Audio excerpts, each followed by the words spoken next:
Teman Ana dulu pernah berzina dan sang lawan jenisnya hamil.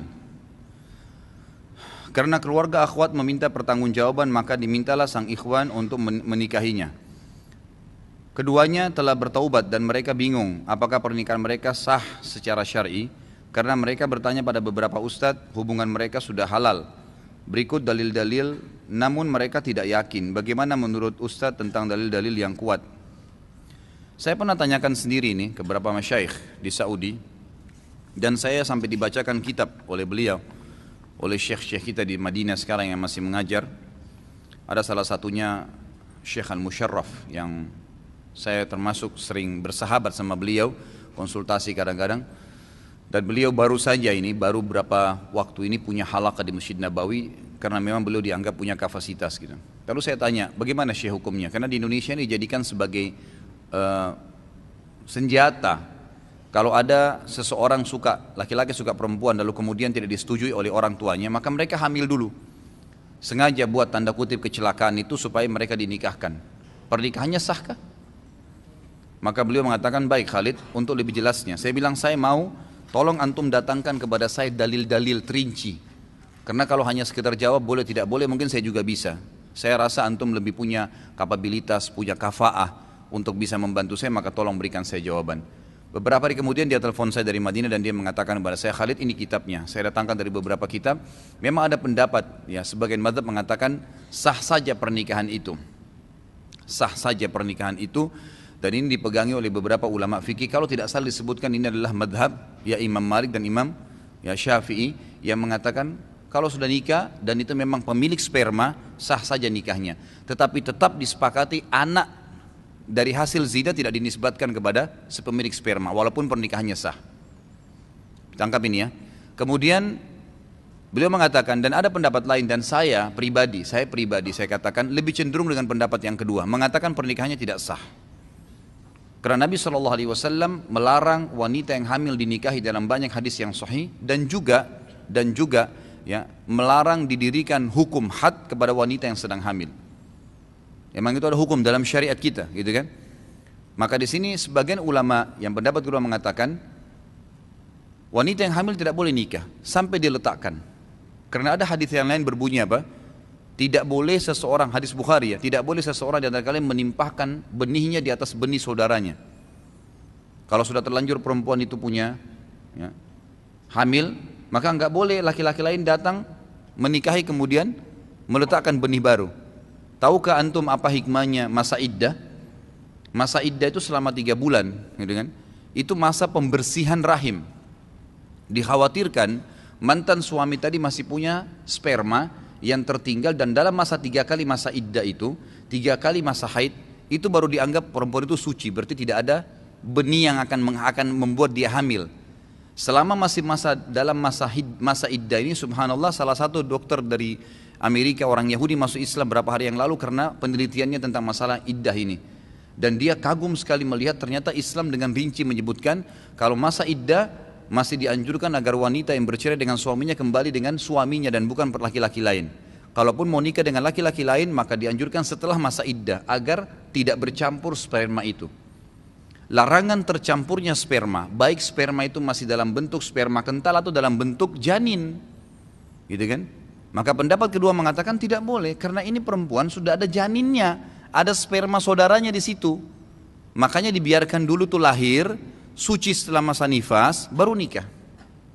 Maka saran pendapat kedua ini adalah nikah kembali, taubat nikah kembali. Anda boleh pilih salah satunya yang mana Anda merasa lebih tenang, tapi saya bilang kalau saya pribadi lebih cenderung dengan pendapat yang kedua. Dia hamil, terus dia nikah. Aku nikahkan engkau dengan anakku dengan mahar sebentuk cincin emas tunai. Habis itu anak lahir, terus dinikahkan lagi. Terus yang akad yang pertama itu batal lah.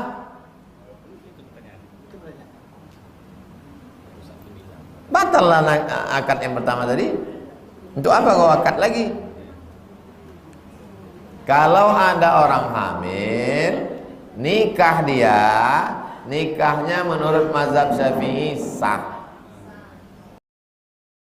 Pertama, Saya bermohon pada Allah Subhanahu wa taala semoga Allah memberikan rahmat kepada Anda dan memberikan kebaikan dalam keluarga Anda, dan tidaklah Allah memberikan petunjuk untuk Anda bertanya saat ini kecuali ada yang ingin diberikan kebaikan-kebaikan pada kehidupan rumah tangga Anda. Jadi ketika teman-teman mendapatkan petunjuk dari Allah untuk memperbaiki yang ada, itu cinta Allah kepada kita untuk memperbaiki diri. Segera respon itu, perbaiki diri kita sebelum kalimat itu nggak muncul lagi, sebelum dorongan dalam jiwa tidak muncul kembali. Teman-teman sekalian, anak yang lahir dari hasil proses pergaulan yang tidak dibenarkan oleh agama kita, perzinahan dan sebagainya, itu anaknya tidak menanggung dosa kedua orang tuanya. Ya maaf, saya sangat tidak sepakat dan tidak dibenarkan menyebut anak haram. Yang haram perbuatan bapak ibunya. Anaknya enggak, dia tetap dalam kebaikan. Maksud kebaikan diri tidak seorang tuanya. Maka tidak ada pilihan bagi dia. Kalau dia bisa memilih sebelum lahir, bisa pilih. Ya Allah, jangan lahir dari situ ya, kan? Bisa dia memilih, tapi kan takdirnya mengatakan dia seperti itu. Teman, perbuatan orang tuanya haram. Ya? Di orang tua menanggung dosa dari perbuatannya, dan kita bermohon pada Allah supaya bertobat dia, ya kan?